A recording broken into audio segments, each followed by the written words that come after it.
안녕하세요. 만나서 반갑습니다. 알퐁스 도데의 단편소설 별 준비했습니다. 알퐁스 도데는 우리나라뿐만 아니라 전 세계인의 사랑을 받는 작가이죠.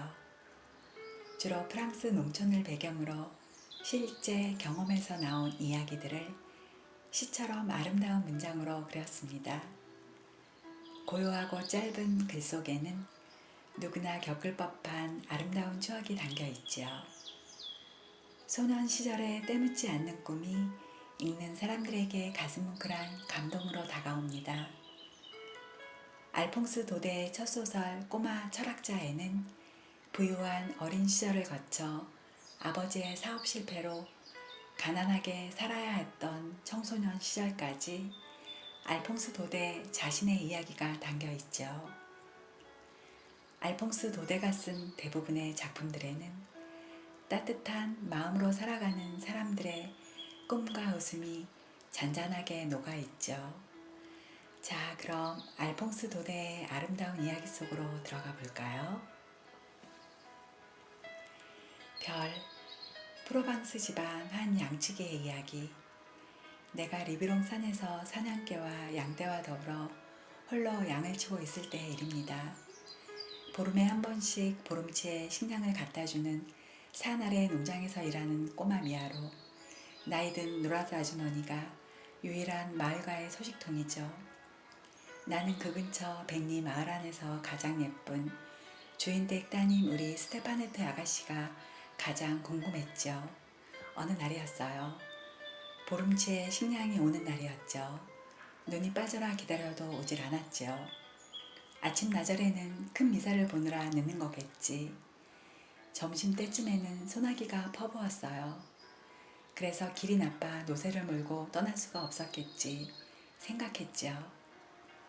오후 3시쯤 말끔히 갠 하늘 아래 물기를 머금은 산이 햇빛을 받아 눈부시게 반짝 거릴 때였어요. 나뭇잎에 물방울 떨어지는 소리와 계곡의 물이 불어 좔좔 넘쳐 흐르는 소리에 섞여 문득 귀에 익은 방울소리가 들려왔어요. 마치 부활절에 울려 퍼지는 큰 종소리만큼이나 경쾌하고 활기찼어요. 그런데 노새를 몰고 나타난 것은 바로 스테파네트 아가씨였어요. 꼬마 미아로는 아프고 노라드 아주머니는 휴가를 갔다고 했어요. 오다가 길을 잃어서 늦었다고 했어요. 그러나 내 눈에는 그렇게 보이지 않았어요. 아가씨의 머리에 꽂은 꽃리본과 눈부신 의상, 곱게 빛나는 레이스로 단장한 화려한 옷차림을 보면 길을 헤맸다기보다는 차라리 무도회라도 들러서 놀다가 늦은 것처럼 보일 지경이었어요. 귀여운 모습. 아무리 바라보아도 내 눈은 지칠 줄을 몰랐어요. 나는 지금까지 그렇게 가까이서 아가씨를 바라본 적이 없었어요. 그런데 그 아가씨가 오로지 나만을 위해 지금 내 눈앞에 가까이에 서 있죠. 나는 넋을 잃었습니다. 아가씨는 마치 요정처럼 나타났다가 숨 돌릴 틈도 없이 가버렸죠. 아가씨가 비탈진 산길로 사라진 뒤에도 노새 발굽에 채어 굴러 떨어지는 돌멩이 소리가 나에게는 여전히 들렸습니다. 그 돌멩이 하나하나가 그대로 내 심장 위에 덜컥덜컥 떨어져 내리는 것 같았어요. 나는 오래오래 그 소리에 귀를 기울였어요. 해가 질 무렵까지 그 애틋한 꿈이 달아날까봐 감히 손 하나 까딱하지 못하고 졸음에 겨운 듯 우두커니 서 있었죠. 산골짜기들이 푸르스름한 어둠에 잠기고 양들도 울타리 안으로 들어오려고 매해 울면서 서로 몸을 비비대고 있을 무렵이었어요. 바로 그때 저 아래 언덕배기에서 나를 부르는 소리가 들렸습니다. 놀랍게도 스테파네트 아가씨의 목소리였어요. 물에 흠뻑 젖어서 추위와 두려움에 오들오들 떨고 있었어요. 소나기로 불어난 소록은 냇물을 어떻게든 건너려고 하다가 그만 물에 빠졌나 봐요. 이미 날이 어두워서 농장으로 돌아갈 수도 없었죠. 나는 어떻게든 아가씨를 위로하는 수밖에 없었죠. 7월이라 밤도 아주 짧아요, 아가씨. 조금만 참으면 된답니다. 나는 불을 피워 아가씨의 발과 옷을 말리게 했어요. 그 사이 우유와 치즈도 가져다 주었죠. 그러나 가엾은 아가씨는 아무것도 하지 않은 채 눈물만 글썽거렸죠. 마침내 밤이 왔어요. 나는 아가씨가 우리 안으로 들어가 쉬기를 바라며 새로 깐 깨끗한 집 위에 새로 꺼낸 양가죽을 펴놓고 안녕히 주무시라고 인사를 한 후 밖으로 나왔어요. 나는 가슴이 벅차올랐어요. 비록 누추할망정 내 우리 안에서 이 세상 어떤 양보다 더 귀하고 순결한 한 마리 양처럼 나의 보호를 받고 있다는 생각에 나의 가슴은 한없이 설레기만 했어요. 나는 그때까지 밤하늘이 그렇게 깊고 그렇게 찬란한 줄은 몰랐어요. 갑자기 우리 문이 열리는 소리가 들리더니 아름다운 스테파네트 아가씨가 나왔어요. 양들이 뒤척이고 잠결에 매하고 소리를 내서 잠을 이룰 수가 없었다고 했죠. 나는 염소 가죽을 벗어 아가씨 어깨 위에 걸쳐주고 모닥불을 피워 놓았어요. 아가씨와 나는 아무 말 없이 나란히 앉아 있었어요. 만일 한 번만이라도 그때 우리들처럼 깊은 산속에서 밤을 새워본 적이 있다면 모두 잠든 깊은 밤중에 낮과는 다른 고독과 고요의 세계가 펼쳐진다는 것을 알 거예요. 그때 샘물은 더 맑은 소리로 노래를 부르고 연못에는 자그마한 불꽃들이 반짝입니다. 온갖 산의 신비한 기운이 소리 없이 흐르고 공기 속에는 마치 나뭇가지나 풀잎들이 쑥쑥 자라나는 소리가 들리는 듯 했어요.